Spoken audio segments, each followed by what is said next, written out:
Welcome back to Noir Alley. I'm your host, Eddie Muller. This week's show commemorates the birthday of one of the 20th century's great composers, Bernard Herrmann. Now, to mark the occasion, I'm presenting one of his rare excursions into the world of film noir, On Dangerous Ground, released by RKO in 1951. Now, most movie lovers know the composer from his scores to several Alfred Hitchcock movies of the 50s and early 60s. Herrmann's music was essential to the mood and tension of films like Vertigo, North by Northwest, and Psycho, three of the most memorable scores ever. But if you've never seen On Dangerous Ground, you might be surprised to hear some of the same musical motifs and arrangements Herrmann used in those well-known suspense classics, although this film was released more than 5 years before his first collaboration with Hitchcock. Herrmann's music is unlike any other written for a film noir, a dramatic clash of brass, strings, and percussion that goes a long way toward unifying the film's unusual, almost schizophrenic structure. The story concerns a bitter and violent cop named Jim Wilson, played in typical seething style by Robert Ryan. Unlike many of his fellow cops in noir films of the early 50s, Jim Wilson isn't corrupt. It's righteous anger that makes him a ticking time bomb. And rather than suspend him for his brutal tactics, his boss sends him upstate, hoping a change of scenery will cool him off. Instead, Wilson barges in on the manhunt for a child killer. Director Nicholas Ray read the source novel, Gerald Butler's Mad with Much Heart, in 1949. He felt it would make a powerful film and provide a terrific role for Ryan, with whom Ray had just made the disappointing melodrama Born to be Bad. But nobody at RKO was enthusiastic about the project, especially given the turmoil the studio was in due to Howard Hughes's capricious and chaotic management. Production chief Sid Rogel wasn't keen on risky, arty productions. But Robert Ryan pushed for it, and Nick Ray talked his old ally, John Houseman, into coming aboard as producer, even though, in Houseman's words, it was a distasteful and unproductive atmosphere, one to which I developed an intense and debilitating allergy. Well, the first order of business was shifting the story to America, from the British countryside where the novel takes place.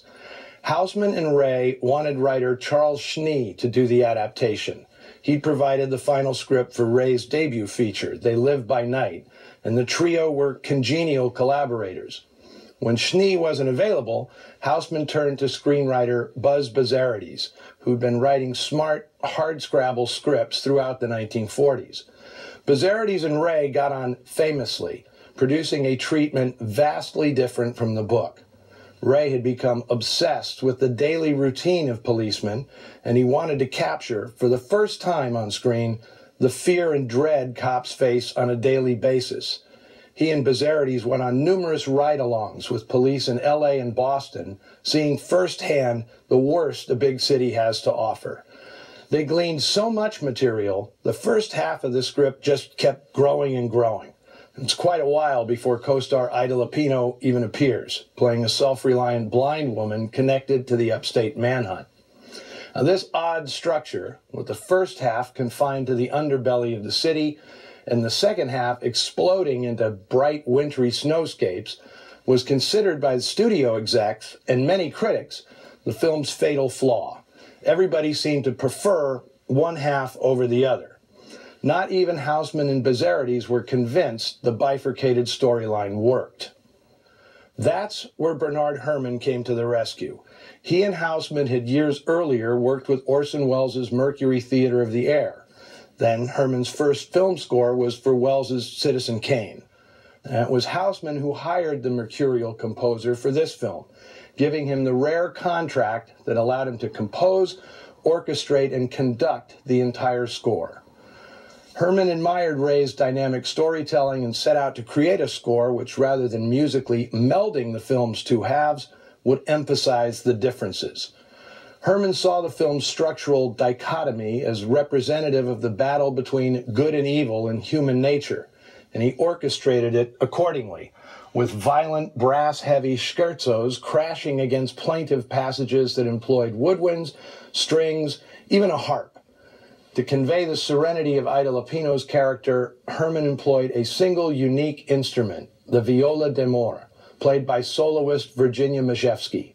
The instrument, her own, dated back to 1739, and Herman was so enchanted by its redolent tone and Majewski's playing that he demanded she get an on-screen credit. Now, Ray may not have gotten his first choice in screenwriters, but he did get the cinematographer he wanted, George Discant, who'd done spectacular work on Ray's first film, They Live by Night.